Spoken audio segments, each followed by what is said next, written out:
Hello everyone, it's Dr. Rafael Gutierrez, and I decided to do a video just to show you how you may want to look at different information, for the best way to put it. Now, this is actually based on certain things that I have seen, and as I'm looking, I notice that there are a lot of people who present themselves as intelligent, but in reality, they have no idea what's going on. And one thing I will tell people is regardless to who or what you are, everyone has a level of expertise. Everyone has something that they're an expert in. But if they go beyond that area, they fall apart. I will use myself.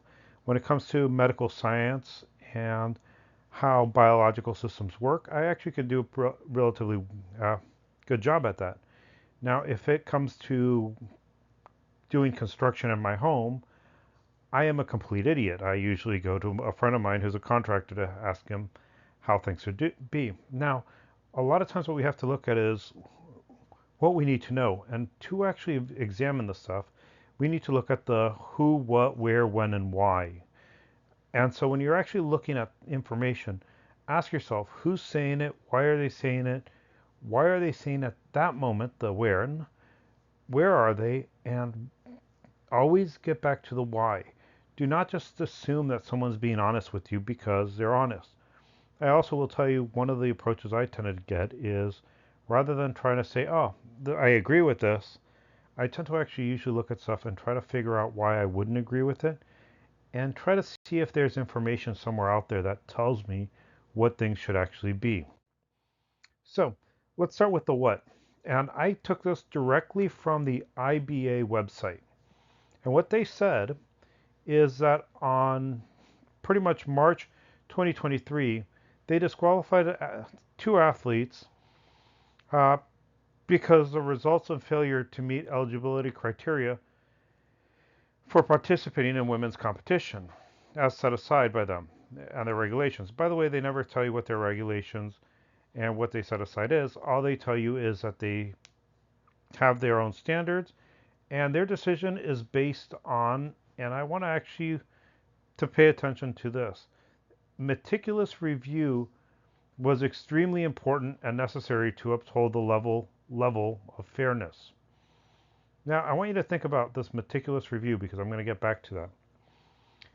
Now, during this meeting, the board that was involved asked for clarification as to why this is an issue, why this issue was being brought up at the end of the championships when the concerned athletes had already pretty much gone through different stages of the events.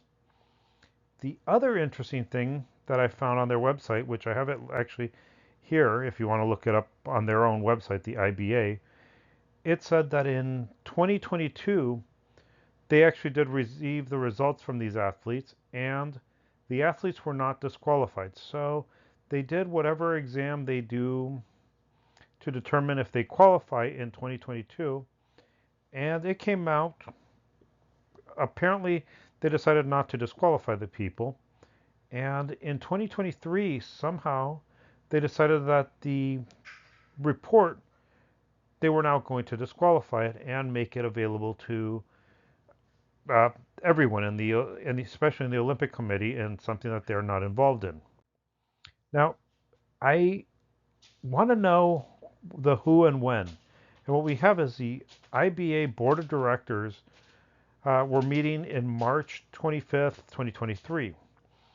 And there's actually a lot of things I thought was kind of interesting. I guess this is a who, when, and maybe even why.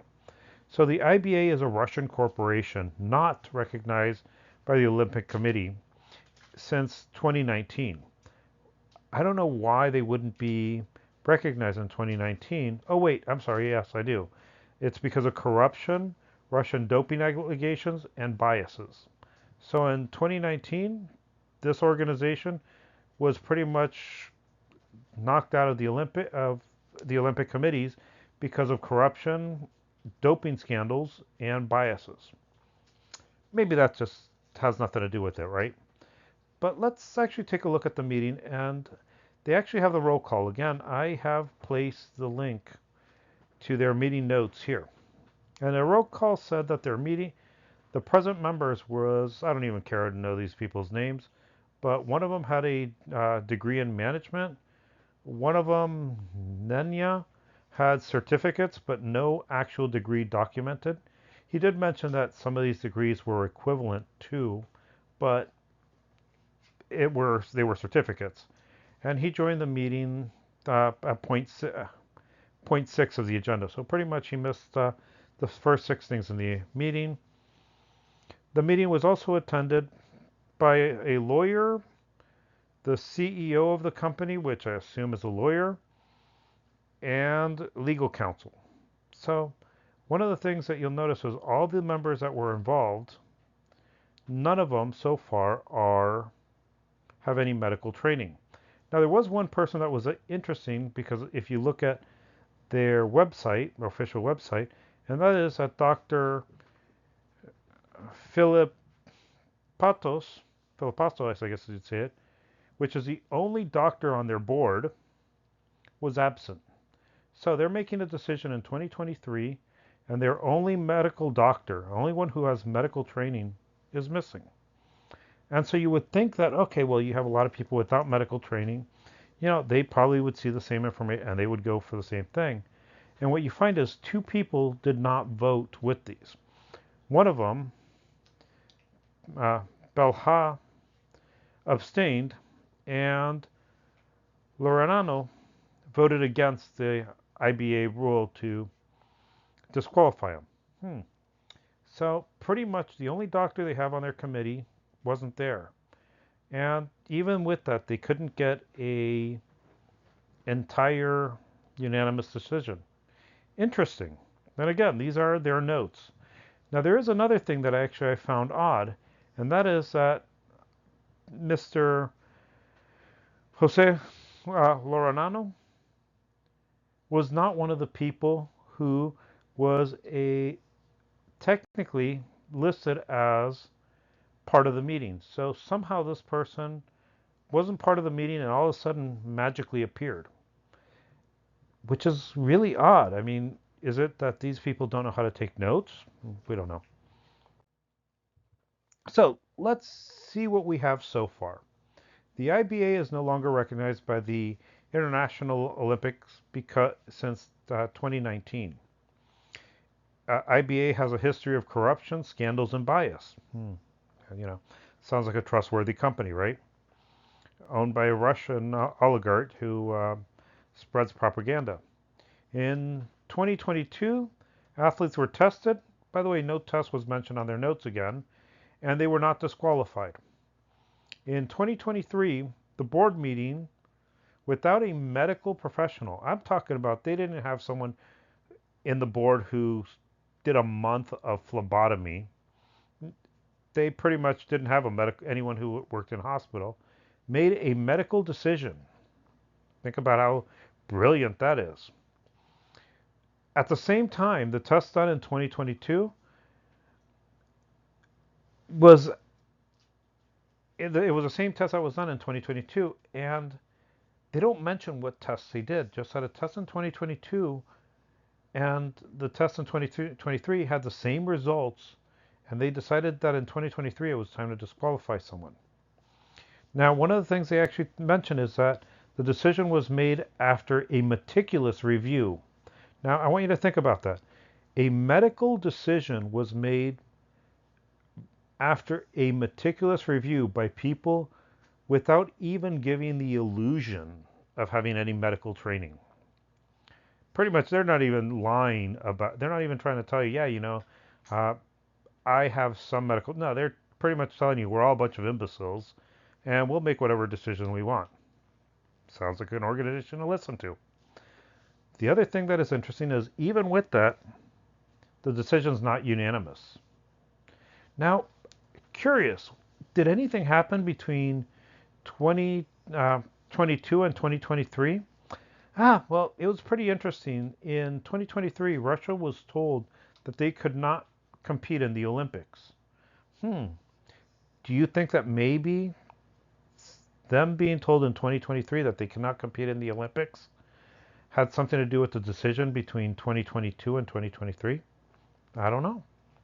Something you might want to ask. Now, just to give you an idea of how different the organizations are, the International Olympic Medical and Scientific Commission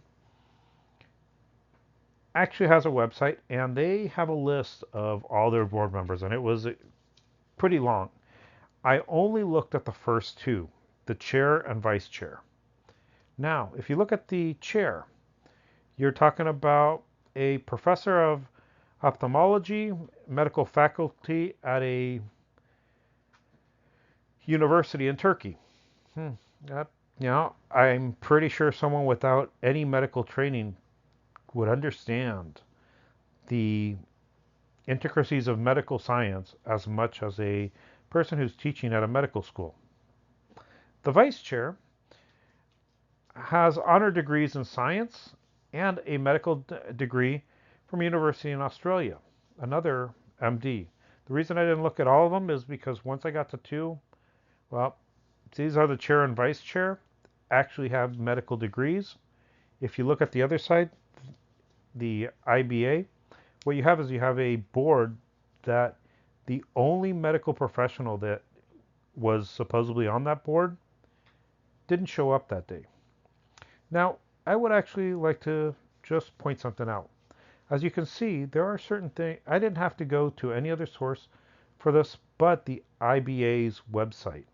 Their website is honest enough to tell you that, first of all, they don't know how to take notes. They put people in their committee who technically weren't in the roll call. They don't have a medical doctor when they make medical decisions. Brilliant, if you ask me. And so, one of the things that I would ask you is, who would you be more willing to believe when it came to medical science? A professor of medicine uh, who's also a medical doctor, a medical doctor with honors degrees in science, or pretty much a bunch of people who, I guess they have certificates from somewhere, and no medical background whatsoever. Just something to look at. There are a lot of people who are posting, and it's like, well, yeah, but I heard that they use this, they did that. If you look at their notes, you'll notice that their notes never say what tests they did. The Olympic Committee actually does have a lot of tests they do when they decide where an athlete should compete. And it was so many pages that I'm not even going to post this. I would tell you, if you want to actually look at it, go to the International Olympic Committees and look at what their rules and regulations are. And because, yeah, it's just a lot of information. And let's be honest, a lot of people probably won't understand it anyways. So with this, I hope you enjoy this. And if you're one of the people who is promoting Russian propaganda, thinking that you understand what's going on, please do everyone a favor and, I don't know, slam your head with a sledgehammer until something decent comes out of it. Thank you and have a nice day.